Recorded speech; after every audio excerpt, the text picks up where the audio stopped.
emails a day from people around the world who've either read the book or seen the movie. 98% of them are incredibly positive, empowering, great emails. They saw the movie, they got it. Wow, the motivation was great, the sales was great, but I know the mistakes you made. I never want to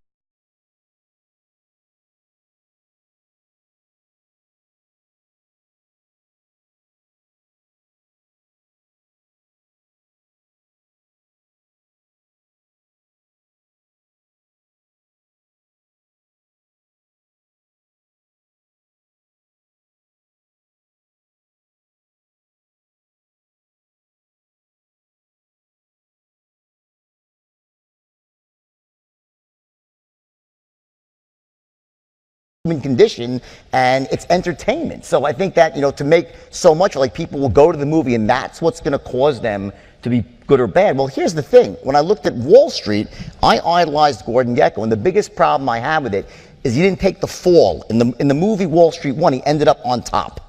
And perhaps he would have fallen in the movie, I would have felt differently. At the end, you never knew what happened. At least in The Wolf of Wall Street, I lose everything. My life is destroyed. I go to jail. So I think a smart person can go to see this movie and get what it's about. I think I give people more credit than that. I just do. Kelly, the 98% of the people who write supportive letters to Jordan, does that horrify you, or do you actually think that? No, I don't think your story is a movie, I mean, we're living this story right now. I don't think there are many people who look at poor Jordan Belfort and think, wow, this is a cautionary tale. He sold out the 92nd Street Y. He's going on a 45-city tour, and he's got a TV series that But why is it? See, you're looking at things in very black and white, though. But because I did that because I've turned my life around over the last years. I was out committing crimes right now. People want to believe in redemption in this world. Maybe some don't. Most do. Most people want to believe in second chances. They want to believe in redemption. People go through life and make mistakes and want to come back from that. And when they look at my life now and say, this guy made all these mistakes and look how he's living his life today, it gives them hope.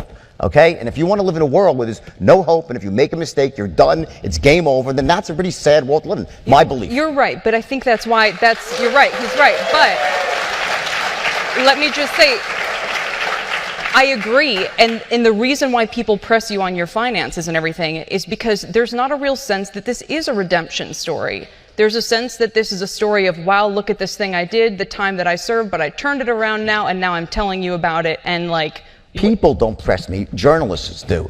No, because they want to write bad news because bad news sells more than good news. Bottom line, okay? No one outside of journalists ever asks me, but journalists can ask me if they want, but it's because they want to sell newspapers and make hysteria where there is none. Okay, that's what it's about. When I talk to people, about this event, that it was coming up, and they sort of give me this look and they go, that guy's making bank. The money, there's this perception out there, perhaps. You need to do a better job of explaining how you have turned let me put it this way. If there was a Wall Street billionaire tomorrow that said, you know what, I don't want Jordan Belfort to get this publicity. I'm going to pay back the $200 million to everyone who was affected so that nobody ever has to pay another dime to hear his story. People would want to hear you more about that. They'll make the story even more sensational. So people love this story. That's what I'm saying. No, but they love it. You're missing the point. You relate it to it's not just the money. It's about the most of. It's about someone who lived a life, was almost dying every single day, had a massive drug addiction, had insane talent in certain aspects of business, misused it, manipulated people, destroyed his own life, and was able to come. It's a story it's very extreme. But you're selling successfully that story now. Well, why should I sell it unsuccessfully? What I'm saying is, I don't understand. I'm just saying. We live in America, right? Yes, but I think people would like to see you selling what? Bibles. Really? Or some. Who wants to see me sell Bible? I don't know what you're talking about. No, let me put it. Do you think? I could be a great Bible salesman, by the way. If you've changed your life and all that, is it legitimate? Let me put it this way. I'm 5 years old. I'm your kid.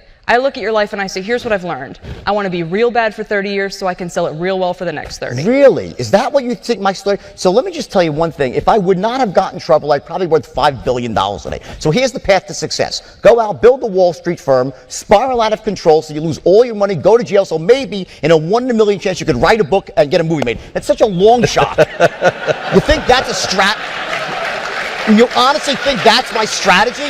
No. I took lemons and I made don't to think that's your lemonade. strategy It's not from what you should be. birth. And anyone that's got half a brain will realize that's not the path to success. The path to success is to make wealth sustainably, do it the right way, keep your money, not go to jail. It's so obvious. I don't know Then what you you're don't talking about. you don't get Leonardo DiCaprio playing you in a movie if you That's do it that way. you know what? Listen, we make mistakes, right? I made mistakes. Maybe you haven't made mistakes. Okay. No, I know Dan's made tons. mistakes. Tons. Dan smoked a Tons. cigarette when we were. True story. Dan smoked a cigarette inside a federal building. It was against the law while we were. So Dan makes mistakes. Talk too. to my lawyer. He's right there. Okay. Okay. So listen. That was really unscripted, Dan. I I'm know. sorry about that. I don't listen. I told you no harm would come to you, and I lied.